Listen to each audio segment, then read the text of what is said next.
là-bas.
Donc, le problème de l'église, c'est quoi? C'est que l'église de réveil ne soutient pas ses frères. L'église de réveil ne soutient pas ses sœurs. Voilà pourquoi aujourd'hui, les autorités ont fermé les églises de réveil comme ils veulent. Or, ils ne peuvent pas tenter ça avec les églises catholiques. Ils ne peuvent pas. Ils ne peuvent pas tenter ça avec les églises de témoins même de Jéhovah. Ils ne peuvent pas. Ils ne peuvent pas tenter ça avec les églises protestantes. Ils ne peuvent pas, bien-aimés. Ils ne peuvent pas. Mais pourquoi c'est seulement les églises de réveil? Parce que l'église de réveil ne se soutient pas. Si les églises de réveil étaient unies, je vous dis la vérité, ces choses ne devaient pas arriver. L'église de réveil n'est pas unie, bien-aimés. C'est malheureusement ça le problème. Chacun gère son ministère dans son coin. Chacun fait ses choses dans son coin. Personne ne regarde si le voisin va bien. Personne ne regarde les difficultés du voisin pour l'aider. Chacun fait sa chose, voilà. Chacun fait ses affaires, voilà. Sans regarder si le voisin va bien ou pas. Et voilà pourquoi aujourd'hui, l'église de réveil se retrouve dans ce genre de position. Est-ce que vous comprenez? C'est pour ça que l'église de réveil se retrouve dans ce genre de position, bien-aimé. L'église de réveil, si elle était solidaire, s'il y avait la solidarité comme l'église catholique, il ne devait pas avoir ça. Je vous ai pris les exemples même dans la Bible. Pilate avait peur de crucifier Jésus parce qu'il connaissait la puissance de l'église. Mais c'est parce que les sacrificateurs, l'église avait abandonné Jésus. Voilà pourquoi ils ont eu l'autorisation, ils ont eu, voilà, comment on dit ça? Ils ont eu le courage de le faire. Regardez par exemple le prophète du Gabon là, qu'on avait enfermé. Le jeune prophète du Gabon là. Regardez, les autorités gabonaises l'avaient récupéré comme quoi il avait fait pousser le ventre d'une femme à cause d'un miracle. Hein? On l'a arrêté, on a dit qu'on va l'enfermer, il risquait 10 ans de prison. Cependant, lorsqu'on l'a arrêté, l'église est en train d'applaudir. On peut toucher un prêtre catholique comme ça. Vous parlez de quoi, bien-aimé? Dites-moi, vous croyez, allez en profondeur de ce qui se passe dans les églises catholiques. Allez en profondeur de ce qui se passe. Vous allez voir. Mais qui peut les toucher? Personne. Personne ne peut les toucher. Personne. Parce que l'église catholique a une puissance, bien-aimée.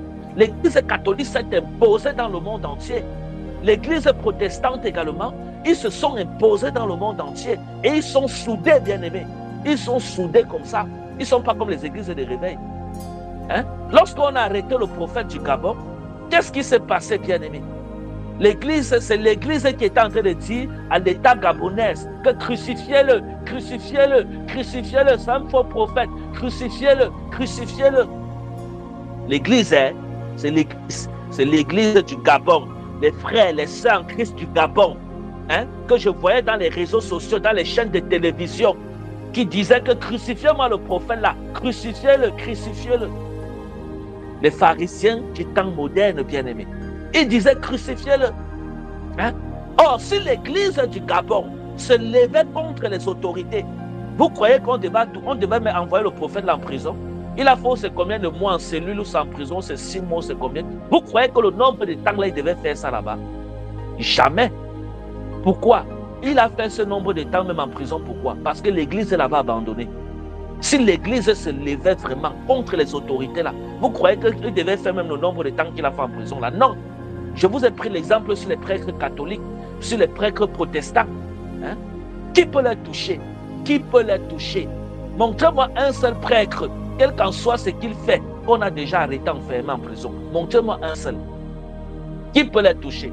Les journaux parlent, mais après on dit fermez vos bouches. On dit fermez. On dit il y a tel prêtre. Même ici en Europe, je suis souvent dans le journal. On dit il y a tel prêtre qui a fait comme ça. Mais jamais de condamnation. On parle après, on dit que le pape a envoyé une lettre. On a tué l'affaire.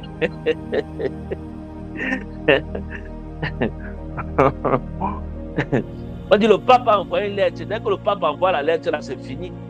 C'est fini, on ferme le dossier. On dit laissez-le comme ça. On ferme le dossier, bien-aimé.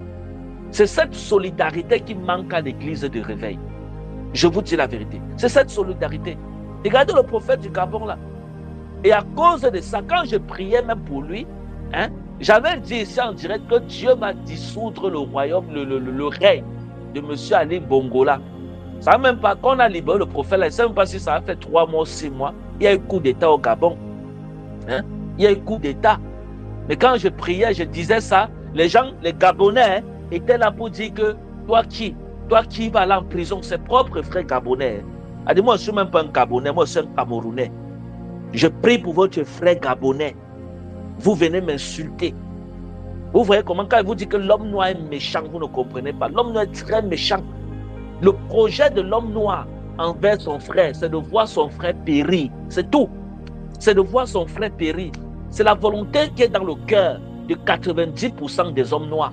C'est qu'il veut seulement voir son frère enterré. Il veut vivre seul. Il veut être bien seul. Dès qu'il voit son frère un peu bien, ça l'énerve. Il n'aime pas ça. Elle dit, je suis en train de prier pour votre frère gabonais. Moi, je ne suis pas gabonais, mais je prie pour votre frère, je prie pour votre prophète. Pour une lampe de Dieu dans votre nation. Hein? Ce qu'il fait là-bas, c'est vous qui bénéficiez. Ce n'est pas moi. Moi, je suis loin ici en France. Mais c'est vous, les Gabonais, qui bénéficiez de ces prières sur le territoire, qui bénéficiez de ces enseignements. Mais je viens, je prie pour lui, pour que le Seigneur lui accorde la grâce qu'on libère, qu'il soit libre. Hein? Mais vous, les Gabonais, encore, vous venez m'insulter. Vous venez dire qu'il doit rester là-bas, que c'est un faux prophète. Hein? Vos charlatans qui sont partout à Libreville, là, vos gangang qui sont partout à Libreville, là, pourquoi vous ne les prenez pas pour les jeter en prison? Les gangang, là, il y a des sacrifices des enfants qui font tout le temps là-bas à Libreville, hein, avec les hautes personnalités dans le pays. Ils sont pleins là, les féticheurs, les gangang partout là. Ils sont des faux. Ce sont voilà les faux. Pourquoi eux, vous ne les mettez pas en prison? Hein? C'est ça. C'est ça le problème, bien-aimé. On comprend tout simplement que Satan a gagné vos cœurs. Satan, je n'avais jamais compris ça. Comment je viens, je prie pour un homme de Dieu même que je ne connais même pas. On ne s'est jamais vu, on n'a jamais parlé. Mais juste pour amour de Jésus, amour de l'Église. Il dit, ok, voilà un frère en Christ qui est dans les problèmes. Je me lève aussi en tant que citoyen du ciel pour prier pour lui. Hein? Vous, ses propres frères gabonais. Hein? Vous levez, vous m'insultez. Ça prouve que la Bible dit qu'un prophète n'est pas aimé chez lui, ça c'est vrai. La prophétie s'est accomplie. Hein? Et ça n'a même pas duré, voilà. Donc il n'y a personne qui a touché les choses de Dieu. Je vous dis la vérité et il s'est en sorti. Il n'y a personne qui a manipulé les choses de Dieu et s'est en sorti. Tous ceux qui se sont levés contre les choses de Dieu, mettez les numéros s'il vous plaît. Je vais prier certainement pour 2-3 personnes tout à l'heure. Tous ceux qui se sont levés, voilà, pour combattre l'église de Jésus, venez détruire. Mettez-moi encore un peu les vidéos là aussi. Mettez les numéros et vous mettez un peu les vidéos là. Remettez-moi les 2 vidéos de tout à l'heure pour que les gens puissent voir un peu, ceux qui viennent d'arriver, qui puissent voir de quoi je parle. Qui là-bas?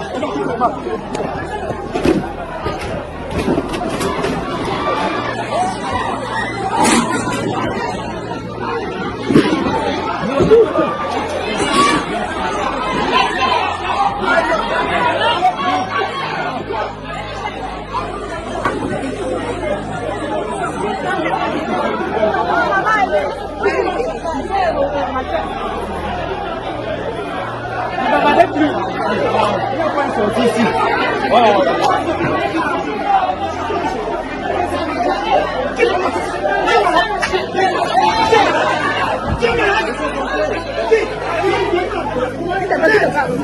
non, non, on a dit que rien fait.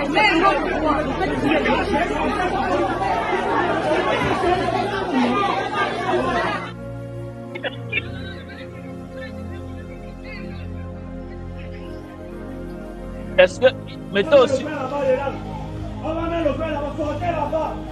Sortez.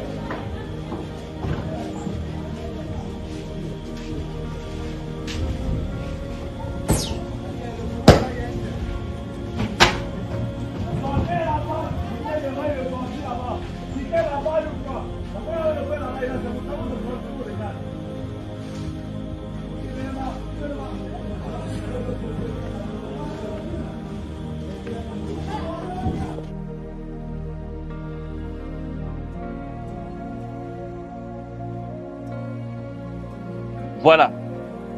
Merci beaucoup la régie. Vous avez vu ce qui s'est passé là, bien-aimé? Ça, c'est une église qui est sacrée, voilà, qui est incendiée par les villageois de cette localité, bien-aimé, sous l'autorisation du chef de cette localité. Je dis bien, quel qu'en soit ce qui s'est passé, que le pasteur ait tort ou raison, vous n'avez pas le droit de venir incendier la maison de Dieu. Elle dit que vous n'avez pas le droit de venir saccager la maison de Dieu. Vous entrez sur une grosse malédiction comme ça. Est-ce que vous comprenez? Vous qui avez fait ça là-bas à Douala, vous entrez dans une grosse malédiction comme ça. Est-ce que vous comprenez? Vous entrez dans une grosse malédiction et vous mettez également vos enfants dans les problèmes. Et même vos enfants vont suivre les... C'est-à-dire, ils auront les conséquences de ce que vous avez fait là. La maison de Dieu, ah mon Dieu, quel courage! La maison de Dieu, vous entrez, vous saccagez les chaises, vous mettez le feu. Elle dit, Seigneur Jésus, elle dit, vous avez le courage de le faire. Vous qui avez fait ça, vous êtes sage. Réparez-le. Elle dit, je ne veux pas parler les paroles de malédiction, mais j'ai pris seulement que je touche vos cœurs, que vous compreniez un peu ce message. Réparez ce que vous avez. Elle dit, demandez pardon à Dieu et allez arranger tout ce que vous avez gâté là-bas. Demandez pardon également à l'homme de Dieu de ce ministère. Est-ce que vous comprenez? Moi, c'est tout ce que je peux vous conseiller. Parce que vous ne le faites pas. Allez, vous entrez dans une malédiction générationnelle que même vos petits arrière-petits-enfants vont souffrir de ça. Ce que vous venez de faire là. On dit quoi, souffrir? Nous, c'est souffrir. Vont souffrir de ça, bien-aimés. Je vous dis la vérité. Ils vont souffrir de ça. Ils vont souffrir de ça. Est-ce que vous comprenez? Donc, qu'est-ce que je veux dire, bien-aimés? C'est que faites attention, s'il vous plaît. N'entrez pas toucher les choses de Dieu n'importe comment. Bienvenue à l'instant de la consultation prophétique avec le prophète de la nouvelle génération, prophète Léonel Nji. Heureux celui qui lit et ceux qui entendent les paroles de la prophétie et qui gardent les choses qui y sont écrites, car le temps est proche. Apocalypse 1, verset 3.